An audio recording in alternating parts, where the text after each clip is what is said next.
Maikovanen Erugini, soy Kai y en este vídeo voy a contaros qué ocurrió durante la Guerra de Eriador, que es la más importante de todas las guerras que hubo en la Tierra Media durante la Segunda Edad, superada solo por la de la Última Alianza. Además, es muy probable que en la futura serie de Amazon veamos esta guerra de cabo a rabo y que tenga un papel muy importante en la trama, así que estad atentos para saber qué es lo que podemos esperar. Esta guerra es mencionada tanto en El Señor de los Anillos como en el Silmarillion, pero solo se explica de manera detallada en el capítulo de Galadriel y Celeborn de los Cuentos Inconclusos.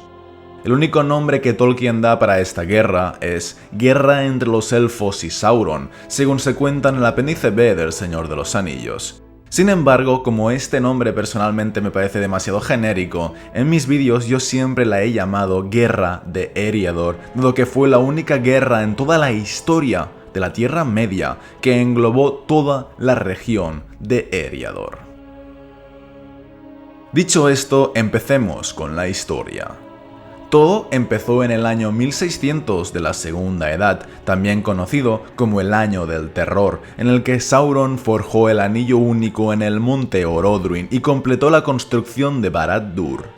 Tan pronto como se puso el anillo en el dedo, Celebrimbor desde Eregion percibió las intenciones de Sauron y supo que había sido engañado por él para fabricar los anillos de poder, así que fue a hablar con Galadriel en Lórien, quien le aconsejó esconder los anillos. En consecuencia, Celebrimbor le dio a ella uno de los 3 anillos de los elfos y los otros 2 los envió al rey Gil-galad en Lindon. Sin embargo, en el año 1693, cuando Sauron se enteró del arrepentimiento y la rebelión de Celebrimbor, se quitó la máscara y mostró abiertamente su ira. Exigió que le entregaran todos los anillos de poder, dado que los herreros elfos no podrían haberlos forjado sin la ciencia y el consejo que él les había dado, pero ellos no le obedecieron, así que Sauron les declaró la guerra.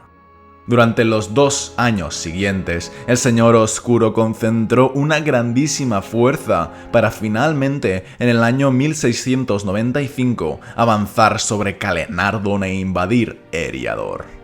Cuando el rey Gil-galad de Lindon se enteró, hizo 2 cosas. Primero, envió un ejército al sur para ayudar, al mando de Elrond el medio elfo, y luego envió mensajeros a Númenor solicitando ayuda militar.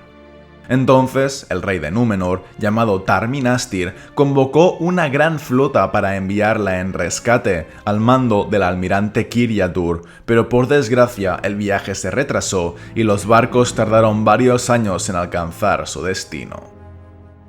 Mientras, el ejército de Elrond avanzó hacia el sur, pero como se encontraba muy lejos, Sauron tuvo tiempo de volverse hacia el norte y marchar hacia Eregion antes de que Elrond llegara. Cuando los exploradores y la vanguardia del ejército de Sauron ya se encontraban cerca del reino, Celeborn, el marido de Galadriel, salió con una fuerza de elfos y los rechazó, consiguiendo retirarse luego para unirse a las fuerzas de Elrond. No obstante, no les fue posible volver a Eregion, porque las huestes de Sauron eran tan numerosas que podían mantenerlos a ellos a distancia y al mismo tiempo sitiar el reino. Por fin, 2 años después, en 1697, Sauron consiguió penetrar en Eregion, destruyéndolo y devastándolo, y se apoderó de su principal objetivo, la Casa de los Herreros. Celebrimbor, desesperado, resistió a Sauron en la escalinata frente a las grandes puertas de la casa, pero lo atraparon y lo llevaron cautivo, y la casa fue saqueada. Así fue que Sauron se apoderó de los 9 anillos y de algunos otros trabajos, pero los 7 y los 3 no pudo encontrarlos. Por ello, Celebrimbor fue sometido a tormento hasta que confesó dónde se encontraban los 7, aunque no llegó a decir nada de los 3. De todos modos, Sauron dedujo que los 3 probablemente estarían al cuidado de los señores elfos más importantes, los cuales, por fuerza, no podían ser otros que Galadriel y Gil-galad. Así pues, el sacrificio de Celebrimbor fue en vano, porque Sauron descubrió la verdad y luego le mató. llevando como estandarte su cadáver colgado de una pértiga atravesado por las flechas de los orcos. Sauron volvió a la batalla, descargando su cólera negra contra las fuerzas de Elrond. Ese ejército, formado tanto por los elfos de Lindon como por los supervivientes de Eregion, no bastaba para resistir el ataque de Sauron, quien los habría aplastado sin duda alguna, si no fuera porque en ese momento el rey Durin III de Moria envió una fuerza de enanos desde Khazad-dûm que atacaron a Sauron por la retaguardia. Con ellos estaban también los elfos de Lórien, liderados por Ambroth, quien en esta versión de la historia era hijo de Celeborn y Galadriel, y juntos consiguieron que Sauron dejara en paz a Elrond y se volviera para atacarles a ellos. Así pues, Elrond pudo alejarse hacia el norte, donde encontró y fundó el refugio fortificado de Imladris, que los hombres llaman Rivendell, mientras que los enanos y los elfos de Lórien retrocedieron hasta Moria, cuyas puertas cerraron y Sauron no pudo atravesarlas. Desde entonces, Sauron odió siempre a Moria, y los orcos tuvieron orden de hostilizar a los enanos cada vez que pudieran. Durante los 3 años siguientes, Sauron se dedicó por entero a infestar toda la región de Eriador. Pero mientras él devastaba las tierras, matando o expulsando a todos los hombres y persiguiendo a los elfos que aún no se habían ido, muchos huyeron a engrosar las filas del ejército de Elrond en el norte. El propósito inmediato de Sauron era apoderarse de Lindon, donde, según creía, parecía más probable que pudiera apoderarse de uno o más de los 3 anillos, y por tanto convocó allí a sus fuerzas y marchó hacia el oeste, a la tierra del rey Gil-galad, asolando todo lo que encontraba. Sin embargo, su ejército había menguado porque se había visto obligado a dejar atrás un fuerte destacamento para contener a Elrond e impedir que cayera sobre su retaguardia. Fue entonces cuando al fin llegó la gran armada de Númenor en el año 1700 de la Segunda Edad, 5 años después de lo que en teoría estaba previsto. Por aquel entonces Sauron dominaba todo Eriador, salvo solo la sitiada Imladris, y había llegado al río Lún. Además, había convocado otras fuerzas que se aproximaban desde el sureste y se encontraban ya en Enedwaith, en el cruce del Zarbat, que apenas estaba defendido.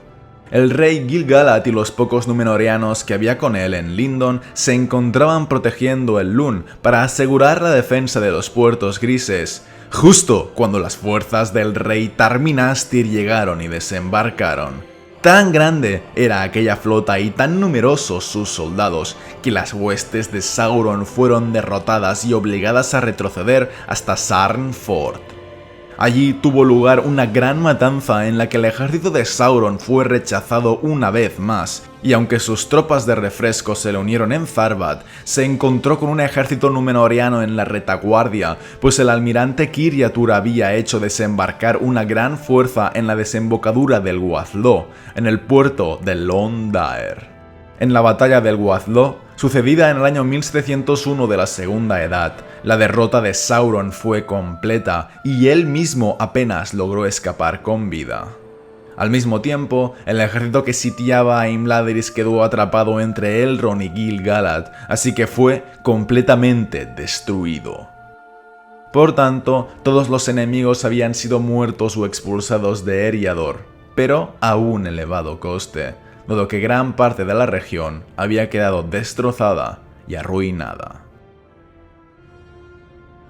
Por lo que hace a Sauron, las escasas fuerzas que le quedaban cuando huía fueron atacadas al este de Calenardon, y él, acompañado por unos pocos guardias, huyó a la región que después sería llamada Dagorlad. De allí, quebrantado y humillado, regresó a Mordor, donde permanecería durante muchos siglos sin atreverse a alzar un dedo contra el oeste. No obstante, él nunca olvidaría esta aplastante derrota, y en secreto juró que se vengaría de la humillación recibida por los númenóreanos. Y con esto termina mi explicación sobre toda la guerra de Eriador en la Segunda Edad del Sol. Espero que os haya gustado y os haya servido para aprender y nos vemos en el siguiente vídeo. Un saludo a todos, chicos.